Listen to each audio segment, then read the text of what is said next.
The beauty of our walk with Christ is largely dependent on our ability to hear his voice.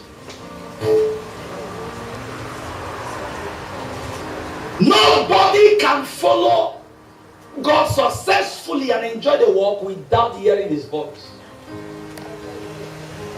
He says, my sheep hear my voice and they follow. And I know them. God does not just speak to us so that he can be heard. God speaks to us so that we can obey. What did I say? God doesn't speak to be heard only. He speaks to be obeyed. He's not looking for a place to talk. He's looking for someone to instruct. He's not a gossiper, he's an instructor. He's not like our friends who gather to talk with us. Things that are irrelevant. When God speaks, he speaks so that you can hear and obey. He said, my sheep know my voice, they hear my voice, and they follow. Another thing I want you to record on your book where you're writing is, sheep only know how to follow. That's a very big statement. The survival of every sheep is determined by the ability to follow their shepherd. Is somebody hear what I just said? Yes. The survival of any sheep is determined by the ability to follow their shepherd.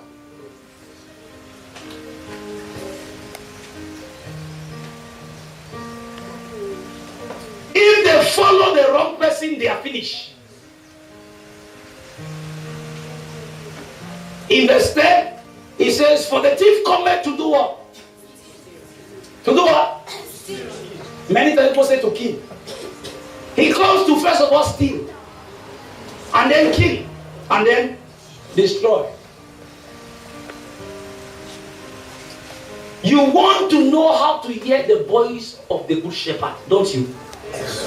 Christianity makes no sense without your ability to hear his voice. Why are you following him?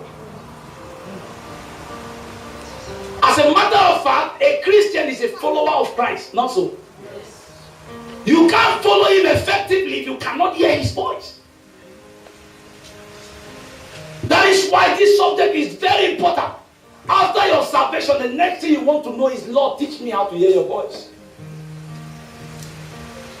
And what I've been teaching you and what I'm teaching you now are the basics, where you are supposed to start. That's where I started hearing God's voice. But that's not where I am now. And you're going to grow. Praise God. Amen. Now let me bring that scripture into context where you just read. Several times when you read the Bible and don't understand the cultural context, it becomes difficult for you to understand what the writer is saying. It is hard for us to perceive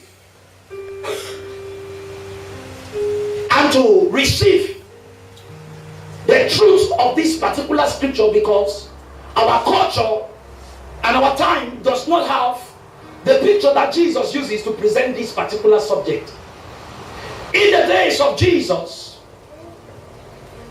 where there were shepherds, there was what is called the sheepfold, where about 10 shepherds bring their sheep into the fold.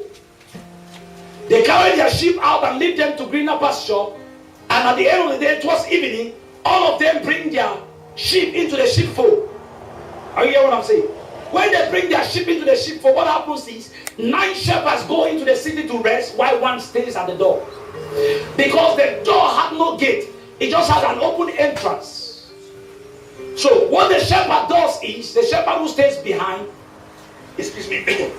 he lies across the door, so that no wolf, nothing can come into the sheepfold and no sheep can go out.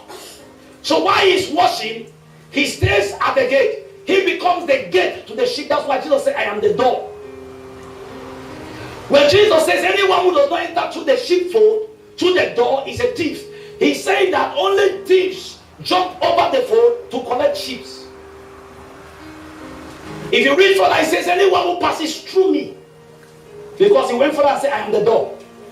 Because he lies down at the sheepfold, at the door, and waits for anything that comes to fight. But the sheep are mixed. There are 10 shepherds having sheep. Each is having, let's say, 100 sheep. So there are 1,000 sheep mixed together. Then in the morning, when the 9 shepherds are coming, he will look at them and know which one is a true shepherd. And then he will open the door for them to enter. When he opens the door for them to enter, they enter now. And they have 1,000 sheep mixed together. And they have only 100 among the 1,000. Are you following what I'm saying? They have just 100 among the 1,000. And they are supposed to carry their 100 out to lead them. Then Jesus said, my sheep knows my voice.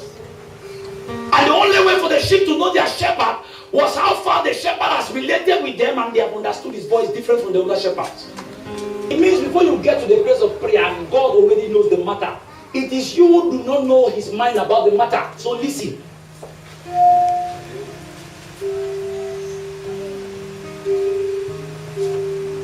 Jesus went to the grave of Lazarus. He wants to raise him from dead. He said, Father, I'm only making this thing loud because of the people. Otherwise, I will just be quiet and Lazarus will come out. That's another level. That's another level. He said, if it is not for the people, I will not even say this.